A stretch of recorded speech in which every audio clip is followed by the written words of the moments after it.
Aujourd'hui, faire parler son ordinateur, c'est très simple. Il existe une pléthore de services vous permettant de le faire. Il vaut mieux mobiliser son intelligence sur des conneries que mobiliser sa connerie sur des choses intelligentes. Pourtant, la parole humaine est une des choses les plus compliquées à reproduire. Ceci à cause du son si particulier émis par notre voix, mais aussi des manipulations complexes de notre bouche pour produire les différentes syllabes de notre langage. Partant de cette idée, je me suis dit pourquoi ne pas tenter une première approche dans le monde du text-to-speech et de créer une petite application très simple pour faire parler mon texte. Le but est de produire une application le plus rapidement possible. Je ne vais pas développer ma propre voix de synthèse. Du moins, pas dans cette vidéo. Et tout ça pourquoi ? Pour lancer un concours d'insultes moyenâgeuses entre deux voix synthétiques. En fait, non, pas du tout. On va faire un générateur d'insultes du Moyen-Âge, ça sera plus simple. C'est parti pour l'application de voix de synthèse. Première étape, j'ai fait pas mal de recherches sur le text-to-speech, c'est-à-dire le texte parlé à haute voix, et surtout comment le développer. Et j'y ai trouvé déjà une librairie prête à l'emploi directement dans nos navigateurs web, qui s'appelle Speech Synthesis. À partir de là, notre application se basera sur du JavaScript et du HTML. Bon, maintenant on va essayer de comprendre comment ça fonctionne. Bien évidemment, je vais vous passer cette étude ennuyeuse pour vous parler d'un fait étonnant que j'ai découvert pendant mes recherches. Les premières idées de la synthèse vocale remonteraient à l'an 1761 grâce au grand mathématicien Leonhard Euler.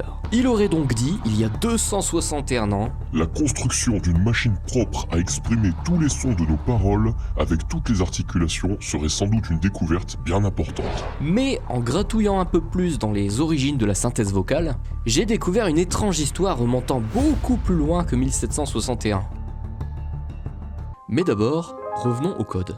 J'ai enfin trouvé un exemple pour faire parler n'importe quel texte. Cerise sur le gâteau, ça ne nécessite que 2 lignes de code.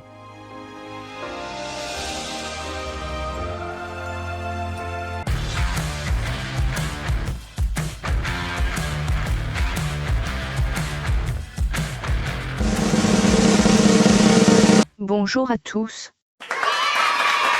C'est super! Honnêtement, je m'attendais à en baver.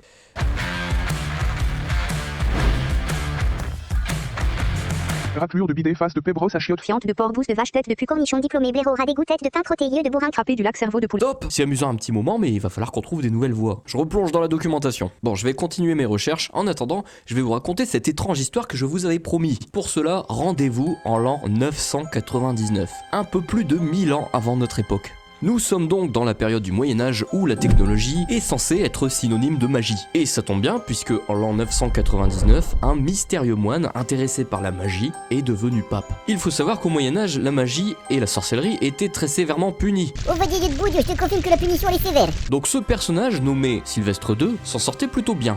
A l'origine, il s'appelait Gerbert d'Aurillac, et on le surnommait le savant Gerbert, parce que, à travers ses voyages, il avait obtenu des connaissances en mathématiques, en musique, en astronomie et même en mécanique. Et ce niveau de connaissances qu'il avait acquis dépassait de très loin l'époque du Moyen-Âge. C'était un homme fort mystérieux, à tel point qu'on a même créé des légendes autour de ce personnage. Et justement, selon une de ces légendes, cette personne possédait une tête de bronze qui pouvait parler. Sylvestre II avait habitude de poser des questions complexes sur la religion ou la politique à cette tête de bronze, et cette tête lui répondait par oui ou par non. Et j'imagine qu'une telle invention à cette époque, ça a forcément dû créer 3 camps. Les adorateurs, Écoutez-moi, les conservateurs, écoutez-moi. et puis les sceptiques, Je m'en fous comme de l'an 40, tu m'entends, je m'en fous. Mais alors je m'en fous, je peux pas te dire à quel point je m'en fous. Je n'en ai vraiment rien à foutre.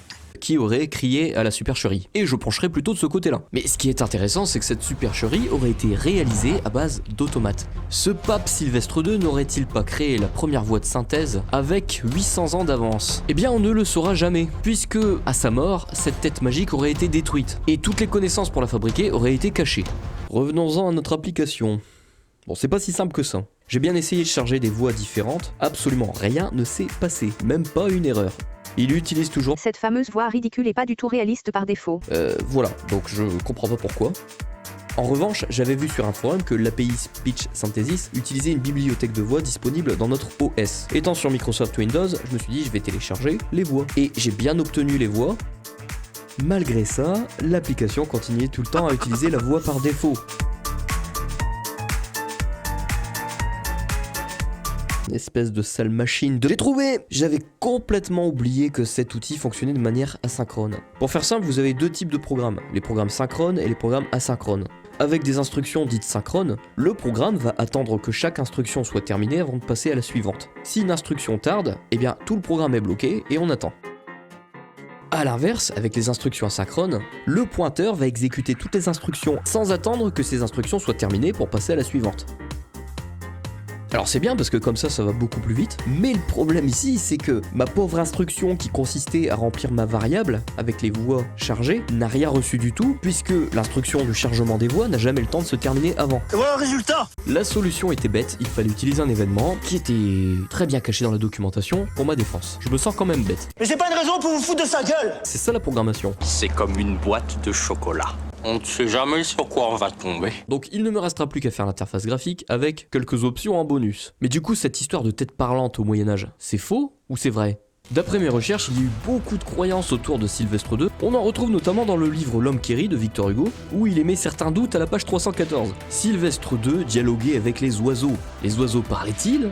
Le pape gazouillait-il? C'est la question. Entre nous, je doute de tous ces faits. De plus, sur Wikipédia et beaucoup d'autres sources, on nous parle du livre Le Matin des Magiciens, dont il ferait rumeur que Sylvestre II ait obtenu des connaissances assez avancées sur son époque. Sauf que j'ai trouvé ce fameux livre et en recherchant, je n'ai rien trouvé de précis à ce sujet-là. Tout ce que je peux dire, c'est que les rumeurs sur Sylvestre II ont la vie dure. À tel point qu'une simple ouverture de son tombeau en 1648, pour une opération d'entretien et de rénovation, a fait beaucoup parler. Certains disaient que les autorités voulaient vérifier que le défunt n'avait pas les pieds fourchus. D'autres disaient que c'était pour vérifier si les diables de l'enfer ne l'habitaient pas encore. Trêve de plaisanterie. Donc vous l'aurez bien compris, cette invention de tête qui parle créée par Sylvestre II était certainement ce qu'on appelle aujourd'hui une fake news. Mais les légendes sont souvent inspirées de faits réels. Et au Moyen-Âge, il y avait une certaine adoration pour les automates. Aujourd'hui, on dirait robotique.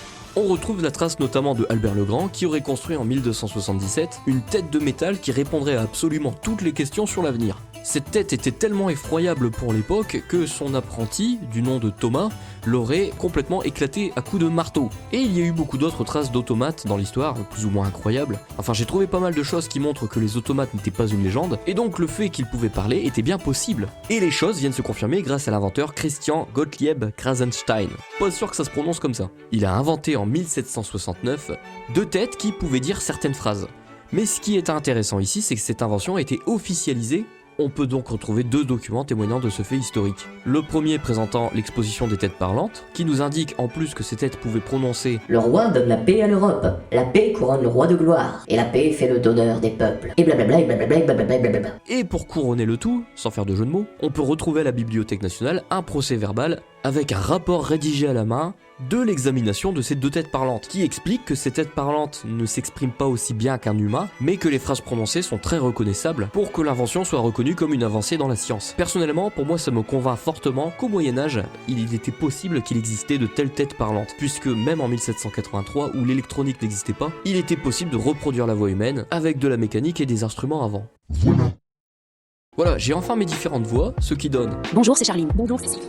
C'est Ariane. C'est Hortense. Coucou, c'est Claude. Salut, c'est Nathalie. Bien la famille, c'est Guillaume. Enchantée, Caroline. Je me présente, c'est Julie. Moi, c'est Paul. Donc tout a l'air de bien fonctionner. Alors maintenant, je vais rajouter quelques petites options et je vais fabriquer mon interface graphique. Pour les options, je pense qu'on va toucher au pitch pour avoir une voix plus grave ou plus aiguë, le volume et aussi la vitesse à laquelle mon texte va être parlé. Allez, c'est parti.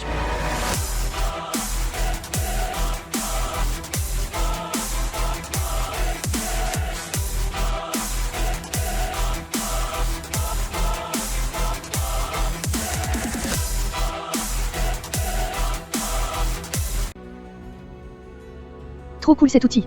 Par contre, la vidéo est trop longue, mon lapin. J'espère que t'as saisi la référence d'un personnage des Avengers. Je ne te dis pas lequel. En tout cas, cette vidéo est trop longue. Donc on peut dire que ce projet est une réussite.